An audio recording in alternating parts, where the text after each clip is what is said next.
नमस्कार, स्वागत है आपका। आपके साथ मैं हूं प्राची पाराशर और आप देख रहे हैं प्रहार। केजरीवाल के इस्तीफे को लेकर दिल्ली की सियासी पारा जो है वो इस वक्त हाई हो चुका है। कल अरविंद केजरीवाल इस्तीफा दे देंगे, लेकिन बड़ा सवाल ये है कि केजरीवाल अपनी जगह किसे सीएम की कुर्सी पर बैठाएंगे।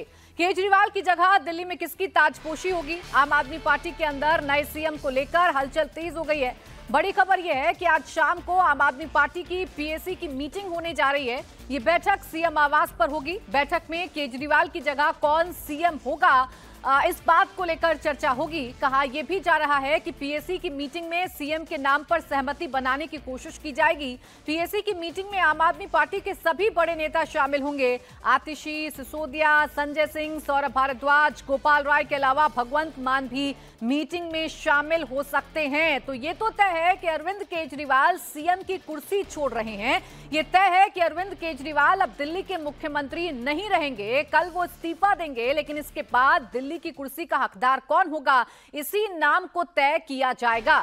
शाम को पीएसी की बैठक से पहले मनीष सिसोदिया के साथ अरविंद केजरीवाल मीटिंग करने जा रहे हैं। थोड़ी देर में मनीष सिसोदिया अरविंद केजरीवाल के घर पहुंचने वाले हैं। मनीष सिसोदिया और केजरीवाल के बीच दिल्ली के नए सीएम को लेकर चर्चा होगी। इस्तीफा देने से पहले अरविंद केजरीवाल आज राजघाट भी जा सकते हैं। वहीं कल केजरीवाल के इस्तीफे के बाद आम आदमी पार्टी की विधायक दल की बैठक होगी। विधायक दल की बैठक के बाद दिल्ली के नए सीएम के नाम का ऐलान होगा। लेकिन बड़ा सवाल अभी भी यही है कि केजरीवाल अपनी गद्दी किसको सौंपेंगे।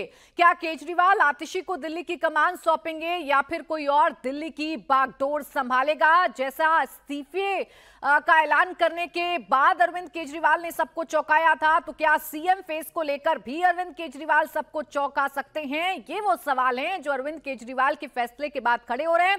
हालांकि इस बीच सीएम के नाम पर दिल्ली सरकार के मंत्री सौरभ भारद्वाज का बयान भी सामने आया। सौरभ भारद्वाज ने कहा है कि अभी तक किसी के नाम पर चर्चा नहीं हुई है, कोई नाम फाइनल नहीं हुआ है। कल केजरीवाल के इस्तीफे के बाद विधायक दल की बैठक में नया सीएम चुना जाएगा। तो अरविंद केजरीवाल समेत पार्टी के तमाम नेता ये कह रहे हैं कि अभी नाम सोचा नहीं गया है, लेकिन बैठकें होंगी और बैठकों के बाद नाम तय किया जाएगा।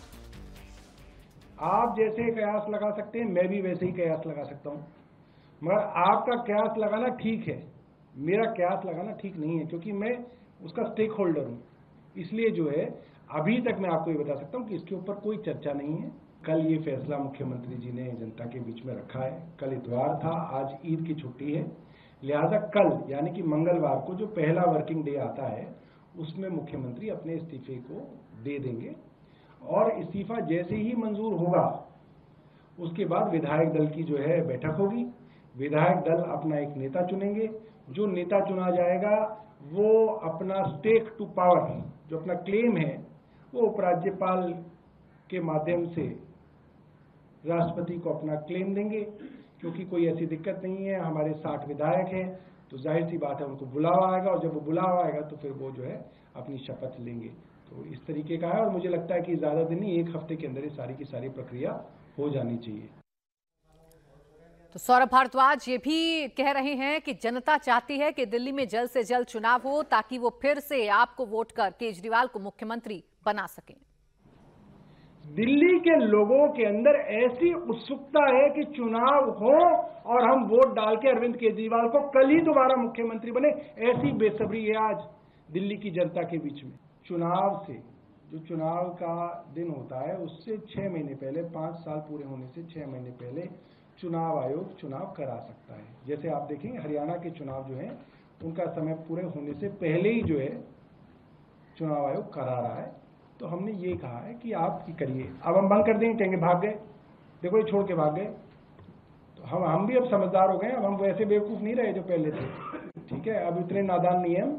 हमने आपको बोल दिया, हमने बॉल जो है आपके पाले में डाल दी कि अगर है हिम्मत और है कॉन्फिडेंस और लगता है कि तुम केजरीवाल को हरा सकते हो तो आ जाओ मैदान में, और नहीं है तो फिर देखेंगे टाइम पे, जब टाइम आएगा।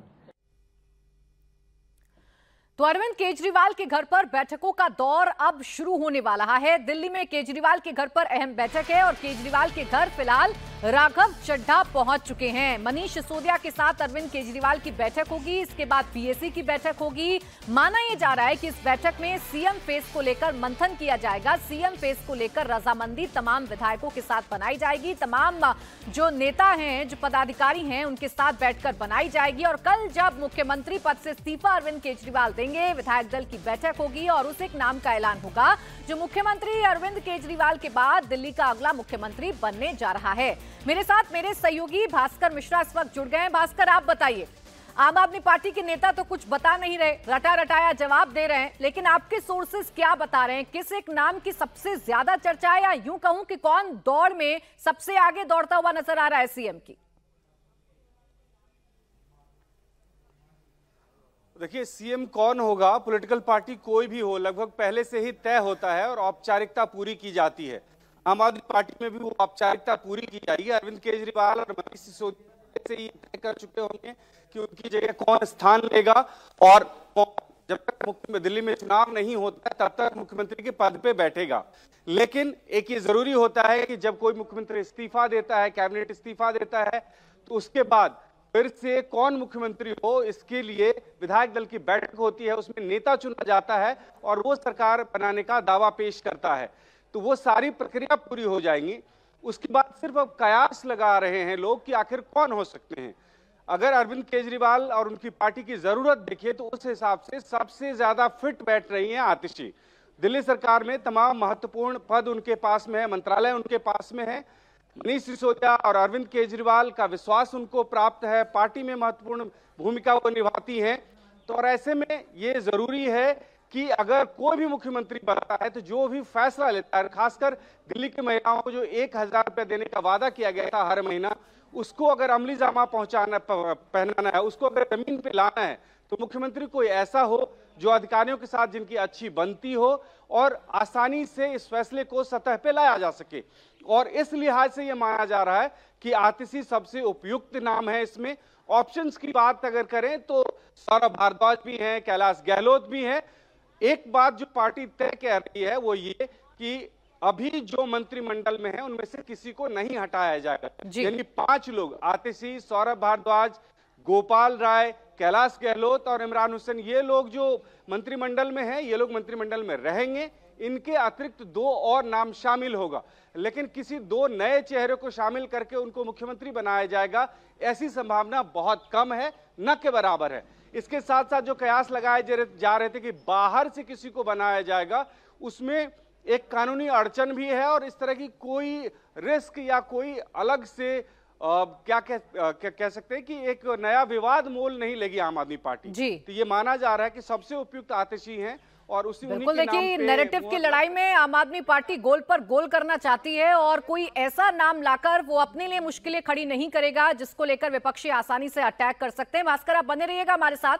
दर्शकों को बताएं कि फिलहाल सबकी नजरें उस नाम पर है जिसे केजरीवाल दिल्ली की कुर्सी पर बिठाएंगे, और वो चेहरे कौन होंगे, आइए आपको बताते हैं संभावित चेहरे कौन है। सबसे ज्यादा चर्चा अगर किसी की हो रही है तो आतिशी की हो रही है। तेज तर्रार मंत्रियों में उनका नाम शुमार होता है। आतिशी, मनीष सिसोदिया और अरविंद केजरीवाल दोनों की ही भरोसेमंद है, इसीलिए इनका नाम सबसे ज्यादा जोर से लिया जा रहा है, तेजी से लिया जा रहा है। इसके साथ ही साथ सौरभ भारद्वाज, आतिशी सीएम बनेंगी, उनके पक्ष में क्या बातें जाती हैं? तो अरविंद केजरीवाल की भरोसेमंद हैं, सरकार की बड़ी जिम्मेदारी संभाल रही हैं। अरविंद केजरीवाल के जेल जाने के बाद प्रमुखता से अपनी भूमिका उन्होंने निभाई है, चाहे मीडिया को हैंडल करना हो, पार्टी की बात हो, अपने मंत्रालय की बात हो, सरकार की बात हो, प्रखर रहती हैं आतिशी, और ये वजह है कि वो मुख्यमंत्री का फेस हो सकती हैं। इसके अलावा सौरभ भारद्वाज का भी नाम लिया जा रहा है। सौरभ भारद्वाज दिल्ली सरकार के तेज तर्रार मंत्री और प्रवक्ता हैं। हेल्थ समेत कई विभाग की जिम्मेदारी इनके पास है। केजरीवाल के जेल जाने के बाद फ्रंट फुट पर रहे थे सौरभ भारद्वाज। अधिकारियों के साथ हालांकि इनकी बिल्कुल नहीं बनती है। ये एक ऐसा फैक्टर है जो इनके खिलाफ जा सकता है, क्योंकि नया सीएम जो बनेगा उसे 6 महीने के भीतर काम करके दिखाना होगा। जो वादे केजरीवाल की तरफ से किए गए हैं या जो फैसले अभी पेंडिंग पेंडिंग हैं वो पूरे करने होंगे। सीएम बने तो सरकार का काम अटक सकता है क्योंकि सौरभ भारद्वाज की अधिकारियों के साथ ट्यूनिंग अच्छी नहीं है। इसके अलावा जो तीसरा नाम चर्चा में है वो है कैलाश गहलोत का। उनका नाम चर्चा में क्यों है ये भी आपके सामने रख देती हूं। दिल्ली सरकार में परिवहन मंत्री हैं, केजरीवाल और सिसोदिया के वफादार माने जाते हैं। नजफगढ़ विधानसभा सीट से विधायक हैं, आम आदमी पार्टी का बड़ा जाट चेहरा है। 2015 में नजफगढ़ से पहला चुनाव इन्होंने जीता था।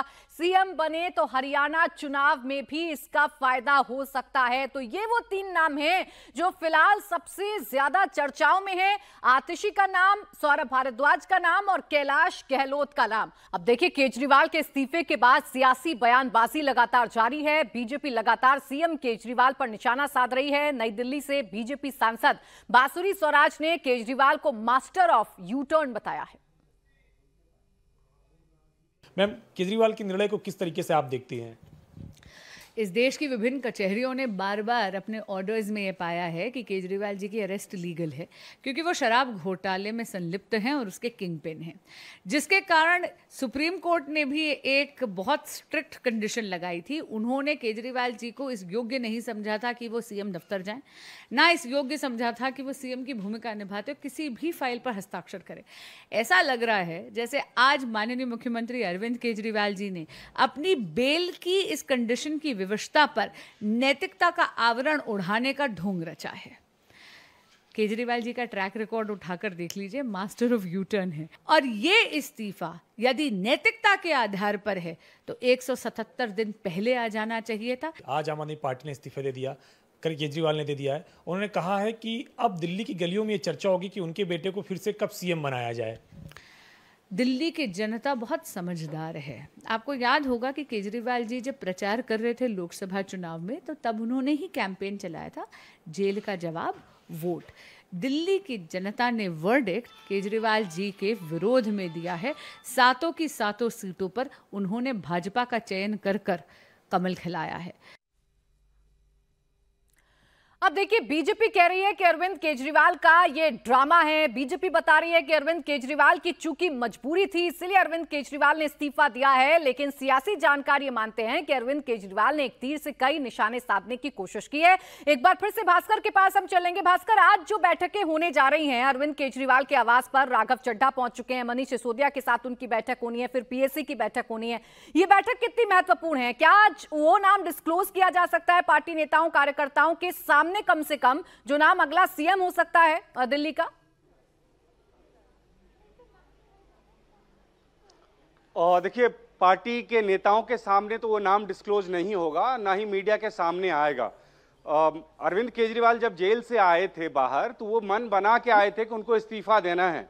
2 मीटिंग्स हुई, सीनियर लीडर्स सब मौजूद थे और उसमें यह तय हुआ कि इस्तीफे की घोषणा करूंगा मैं, और लगभग तय हो गया था। तभी आगे क्या करना है ये सब कुछ तय हो चुका है उसी में, और संभवतः मुख्यमंत्री कौन होंगे ये भी तय हो गया होगा।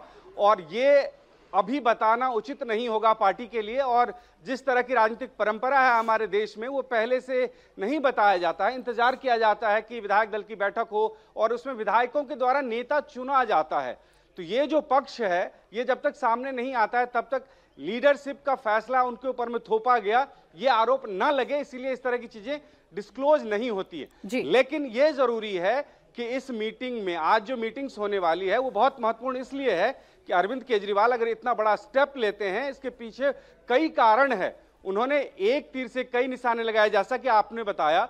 जो आरोप लग रहे थे आम आदमी पार्टी के ऊपर में पिछले कुछ महीने से कि जेल से सरकार चलाने का दावा करते हैं, जमीन पे कोई काम नहीं होता, लोगों में पानी को लेकर कुछ नाराजगी भी है, इस तरह का कोई भी विषय जो है वो चुनाव में मुद्दा ना बने और फिर से एक बार चुनाव अरविंद केजरीवाल की ईमानदारी और अरविंद केजरीवाल के नाम तक सीमित रह जाए ये चुनाव, और विपक्ष के पास कोई दूसरा नैरेटिव ना बच जाए, ये कोशिश है। इसके लिए क्या करना उचित होगा और इसके साथ साथ ऑप्शन क्या है? अगर ये चाहती है आम आदमी पार्टी जल्दी से जल्दी चुनाव हो जाए तो सिर्फ उनके बिल्कुल भास्कर, ऐसा चेहरा चुना जाएगा जो दिल्ली के विधानसभा चुनावों में भी काम आए, हरियाणा के विधानसभा चुनावों में भी काम आए, और इसी को लेकर मंथनों का दौर लगातार जारी है। शुक्रिया आपका भास्कर तमाम जानकारी के लिए।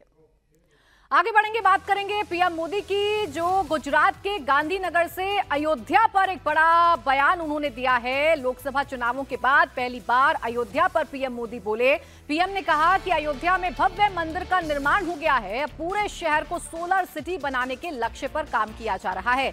जल्द ही पूरी अयोध्या नगरी सोलर पावर से चलेगी। अयोध्या के हर घर, हर चौराहे, हर बिल्डिंग को सोलर एनर्जी से रोशन किए जाने पर काम जारी है। डेवलपमेंट के काम तेजी से चल रहे हैं। तो देखिए, लोकसभा चुनावों के बाद पहली बार अयोध्या पर प्रधानमंत्री नरेंद्र मोदी ने कोई बयान दिया है। गांधीनगर में प्रधानमंत्री नरेंद्र मोदी हैं और उन्होंने ये कहा कि अयोध्या में भव्य राम मंदिर का निर्माण तो हो चुका है, लेकिन इसके साथ ही साथ पूरी अयोध्या नगरी की, यानी कि राम नगरी की कायाकल्प करने की जो कोशिश है वो सरकार की तरफ से की जा रही है। हर घर, हर दफ्तर, हर मंदिर सोलर एनर्जी से रोशन होगा। ये बयान पीएम की तरफ से दिया गया है। आप सभी अयोध्या के बारे में तो भरपूर जानते हैं। अयोध्या नगरी भगवान राम की जन्मस्थली है और भगवान राम तो सूर्यवंशी थे। और मैं अभी जब प्रदर्शनी देख रहा था तो वहां उत्तर प्रदेश का स्टॉल देखा, क्योंकि मैं काशी का सांसद हूं, उत्तर प्रदेश वाला भी बन गया हूं, तो मैं स्वाभाविक है मैं उत्तर प्रदेश का स्टॉल देखने गया। और मेरी जो इच्छा थी, आज मुझे रिपोर्ट कर रहे थे कि वो मेरी इच्छा उन्होंने पूरी कर दी है। भगवान राम का भव्य मंदिर तो बना है, लेकिन मैं दुनिया को बताना चाहता हूं, अब उस अयोध्या जो सूर्यवंशी भगवान राम की जन्मभूमि है, वो पूरा अयोध्या मॉडल सोलर सिटी बनाने का लक्ष्य लेकर चल रहा है। भारत को सोलर एनर्जी में नंबर 1 बनाने के लिए प्रधानमंत्री नरेंद्र मोदी मिशन मोड में लगे हैं। प्रधानमंत्री नरेंद्र मोदी ने गांधीनगर में पीएम सूर्य घर के लाभार्थियों से बातचीत की। प्रधानमंत्री गांधीनगर की शालीन 2 सोसाइटी पहुंचे। यहां उन्होंने ऐसे कई लोगों से बात की जिन्होंने अपने घरों की छतों पर सौर पैनल लगवाए हैं। प्रधानमंत्री यहां करीब 20 मिनट तक रुके और लाभार्थियों से जमीनी हकीकत के बारे में बातचीत की। प्रधानमंत्री को अपने बीच पाकर गांधीनगर की शालीन 2 सोसाइटी के लोग बहुत खुश नजर आए। कल प्रधानमंत्री का जन्मदिन भी है, तो बच्चों ने बैनर पोस्टर लगाकर प्रधानमंत्री को जन्मदिन की बधाइयां भी दी हैं।